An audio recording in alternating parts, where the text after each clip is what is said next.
नमस्कार, मैं हूं मनीष। आप देख रहे हैं दी न्यूज़ 9X। दी न्यूज़ 9X में आप सभी का स्वागत है। आज 3 फरवरी 2021 की बिहार से जुड़ी 25 बड़ी खबरों में क्या है। खबरों की शुरुआत कोरोना अपडेट से। पूरे देश में कोविड-19 का आंकड़ा 1,07,66,245 हो चुका है। वहीं अब हम जान लेते हैं पूरे देश में कोविड-19 से रिकवर होने वाला आंकड़ा। पूरे देश में कोविड-19 से रिकवर होने वाला आंकड़ा 1,04,48,406 हो चुका है। अब जानते हैं कोविड-19 से मौत का आंकड़ा। पूरे देश में कोविड-19 से मौत का आंकड़ा 1,54,486 हो चुका है। अब खबरें कोरोना वैक्सीन से जुड़ी हुई। कोरोना को लेकर ब्रिटेन में हुई एक ताज़ा रिसर्च में चौंकाने वाला रिजल्ट सामने आया है। दरअसल इस रिसर्च में सामने आया है कि ब्रिटेन में फैले कोरोना के नए स्ट्रेन पर वैक्सीन का असर नहीं होगा। इस बारे में पब्लिक हेल्थ इंग्लैंड ने जानकारी दी है। यह पहली बार दिसंबर में ब्रिटेन के सामने आया था। देश में बनी कोरोना वैक्सीन अब दूसरे देशों का भी भला कर रही है। पूरे विश्व में वैक्सीनेशन शुरू हो गया है। ऐसे में भारत भी अपने मित्र देशों को अपनी बनाई हुई कोरोना वैक्सीन भेजकर अपने रिश्तों को नया आयाम दे रहा है। हाल ही में कुवैत को डोज की खेप पहुंचाने के बाद भारत ने अब यूएई को मेड इन इंडिया वैक्सीन की खेप दी, जिसकी तस्वीरें विदेश मंत्री एस जयशंकर ने शेयर की। अब खबरें किसान आंदोलन से जुड़ी हुई। नए कृषि कानून को लेकर मंगलवार को संसद ठप रही। कांग्रेस, टीएमसी, राजद और डीएमके समेत समूचे विपक्ष ने दोनों सदनों में जमकर हंगामा किया और तीनों कानून को वापस लेने की मांग की। उधर दिल्ली की सीमा पर बैठे किसानों ने भी तेवर तल्ख कर लिया है। भारतीय किसान यूनियन के नेता राकेश टिकैत ने कहा कि कानून की वापसी तक किसान घर नहीं जाएंगे। इन हालातों को देखते हुए दिल्ली पुलिस ने सुरक्षा घेरे को सख्त कर दिया है।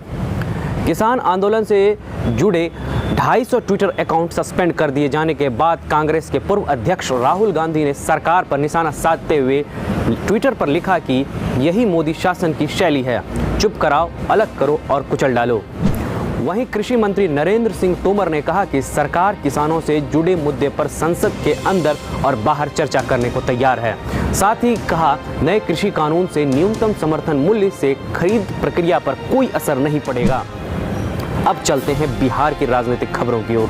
मुख्यमंत्री कन्या उत्थान योजना के अंतर्गत अब इंटरमीडिएट पास अविवाहित लड़कियां को 25,000 और स्नातक उत्तीर्ण सभी विवाहिता और अविवाहिता दोनों लड़कियों को 50,000 की राशि एक मुश्त मिलेगी। बिहार की राजनीति में उस समय कई तरह के कयासों का दौर शुरू हो गया जब मंगलवार को राजद के 3 विधायक उप मुख्यमंत्री तारकिशोर प्रसाद से मिलने पहुंचे। तीनों विधायकों के उप मुख्यमंत्री से मिलने की जानकारी बाहर आते ही राजद में टूट की चर्चा होने लगी। हालांकि राजद के तीनों विधायकों ने दल में किसी भी तरह की टूट से इनकार किया। भाजपा सांसद व पूर्व डिप्टी सीएम सुशील कुमार मोदी ने कहा कि पहली बार वित्त आयोग 6,017 करोड़ का प्रावधान स्वास्थ्य प्रक्षेप पर 984 करोड़ खर्च होगा। बिहार में कैबिनेट की बैठक में इंटर और ग्रेजुएशन करने वाली छात्राओं को प्रोत्साहन राशि बढ़ाने का निर्णय लिया गया है। साथ ही 18 एजेंडों पर भी विचार विमर्श हुआ। मुख्यमंत्री नीतीश कुमार की अध्यक्षता कैबिनेट की बैठक में सीमांचल के किशनगंज स्थित पशु चिकित्सा एवं पशु विज्ञान महाविद्यालय के लिए 208 एकेडमिक एवं एडमिनिस्ट्रेटिव पदों के सृजन की भी मंजूरी दी गई। पटना स्थित मुख्यालय में योजना एवं विकास विभाग में सहायक निदेशक के 41 और योजना सहायक के 41 पदों के सृजन पर मुहर लगाई गई। सांख्यिकी सेवा में भी सहायक निदेशक के पद सृजन करने की मंजूरी दी गई। इसके साथ ही मुख्यमंत्री कन्या उत्थान योजना के तहत इंटर पास करने वाली छात्राओं को 25,000 और स्नातक करने वाले छात्राओं को 50,000 आर्थिक सहायता देने के प्रस्ताव को मंजूरी दी गई है, जो हमने पहले भी बताया था।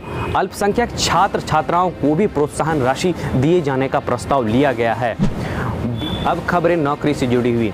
बिहार पुलिस में सिपाही भर्ती या चयन प्रक्रिया के लिए मैट्रिक स्तर के सिलेबस बनाने का प्रस्ताव लिया गया। सरकार ने कई जन कल्याणकारी योजनाओं पर प्रस्ताव लिया है। सरकार रोजगार बढ़ाने के रास्ते पर है। राजस्व एवं भूमि सुधार विभाग में 3,883 पदों पर बहाली होगी। अब बिहार की अन्य खबरें। सुपौल में किशनपुर उत्तर पंचायत के हथलाल टोला में अलाव से आग लग गई। इस घटना से 7 परिवारों के घर जलकर राख हो गए। पटना के दानापुर में एक 67 वर्षीय वृद्ध रामाधार प्रसाद की गोली मारकर हत्या कर दी गई। हत्या की इस घटना से पूरा इलाका थर्रा गया। पुलिस मामले की गहन छानबीन कर रही है। नवादा जिले के मरवा गांव में एक व्यक्ति की पीट-पीटकर हत्या कर दी गई। मृतक का नाम सज्जन सिंह बताया गया।